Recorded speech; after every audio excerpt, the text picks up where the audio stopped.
in program history, 27-26 at UMass in thrilling fashion. Just talk about what the significance of that win is for you and your program.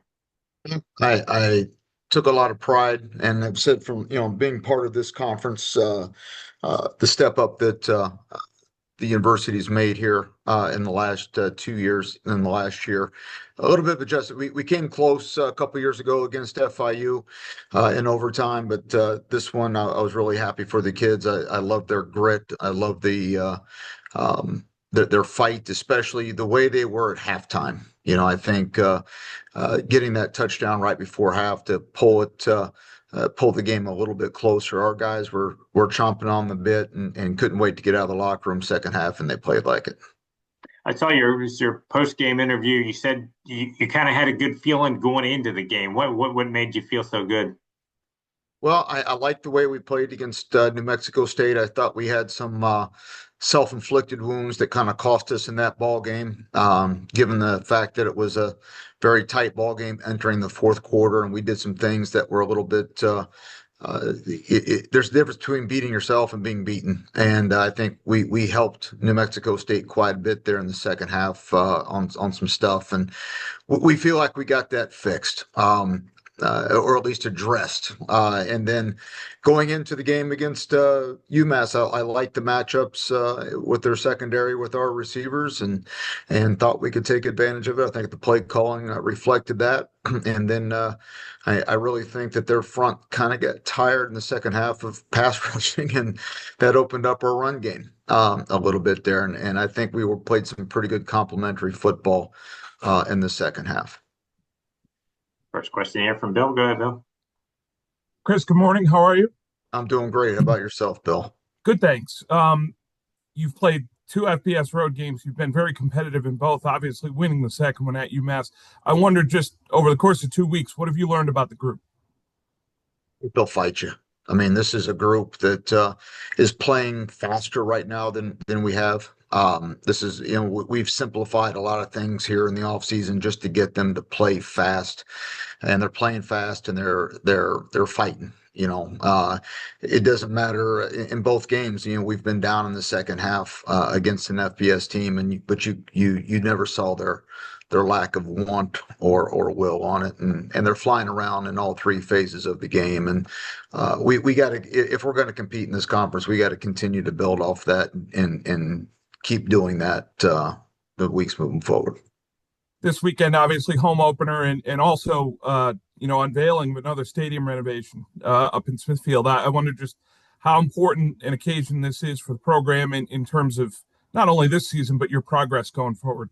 Sure. For a program, absolutely. This is something that has been some time coming. We've been a little bit behind in joining the conference when it came to facilities, but the university's made a pretty strong statement and faith by giving us this, and I think this is going to pull us into Division I football at the end of the day. And we're excited about the facilities and the quality that we'll have, and the addition that it'll have to this conference.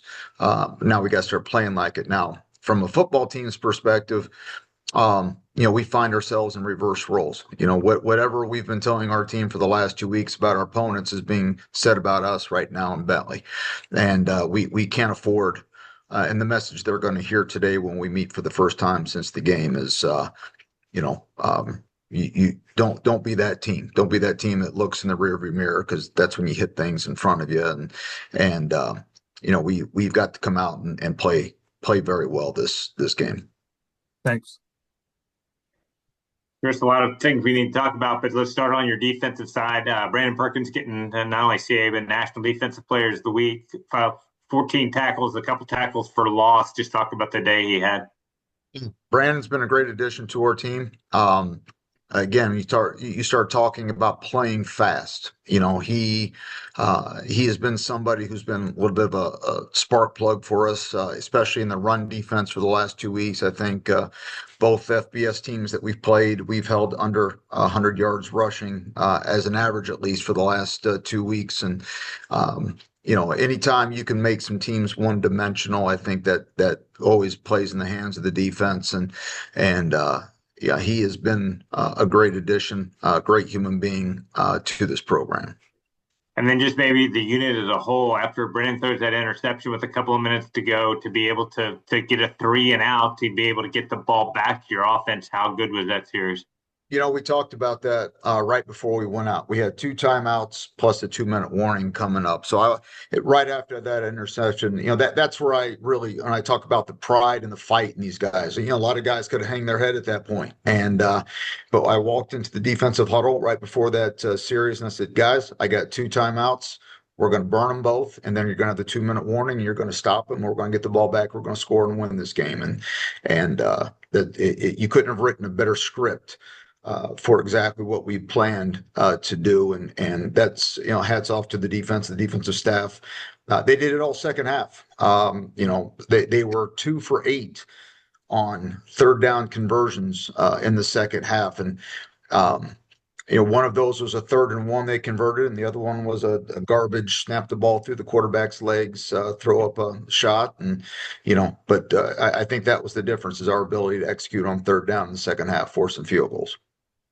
Then after you get that stop, your quarterback, Brennan Meyer, what a day, 318 yards and 3 touchdowns. But that game-winning drive, 78 yards and 145, coming off of that interception on possession before. Just talk about his poise to be able to leave that behind and lead that drive.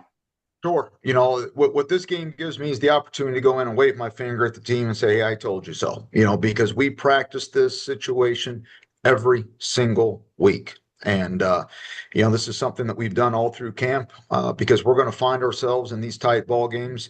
We need to execute in a 2-minute situation. And so we actually practice down by 2, a minute left to go in the ball game, but we give ourselves 1 timeout in practice. This time we had 0, but we had a little bit more time, and they just executed like they did in practice. And kids were laughing about it after the game, saying, hey, that was team takeoff right there. I said, yes, it was. And that's why we do it. And he showed some great poise and delivered some very good, accurate footballs. And then more importantly, got down into and realized we were in position and made smart decisions in the high red zone against them that got us down and for us to kick that field goal.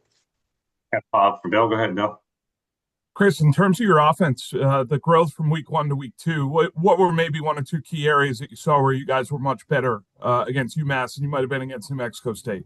Sure. Well, first off, thank you, New Mexico State. It taught us we kicked our butt in the run game, and we came back against UMass, and maybe not early.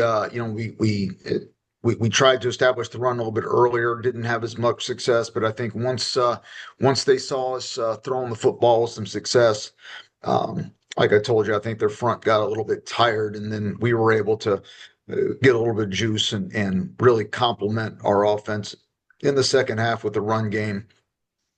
Getting Elijah Elliott involved and popping some big runs there that really just made some good complementary football, and our offensive line kind of fed off each other there at the end of the game. Steve, do you have a question for Coach Mayer? Yeah, Coach. First of all, congratulations on the big one this weekend.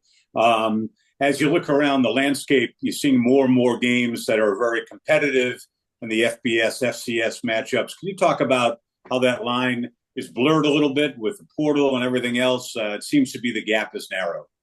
Well, I think first thing is that when it comes to top half of FCS football and Group of 5 football, I really can tell you that there is not so much as a dividing line anymore.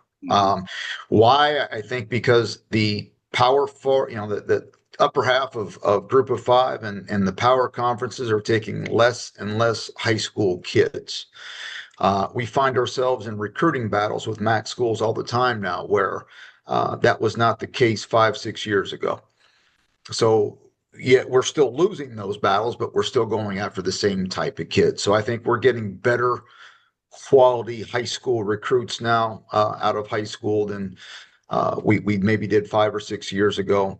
And these guys, the Group of 5, they're taking a lot of FCS ball players now.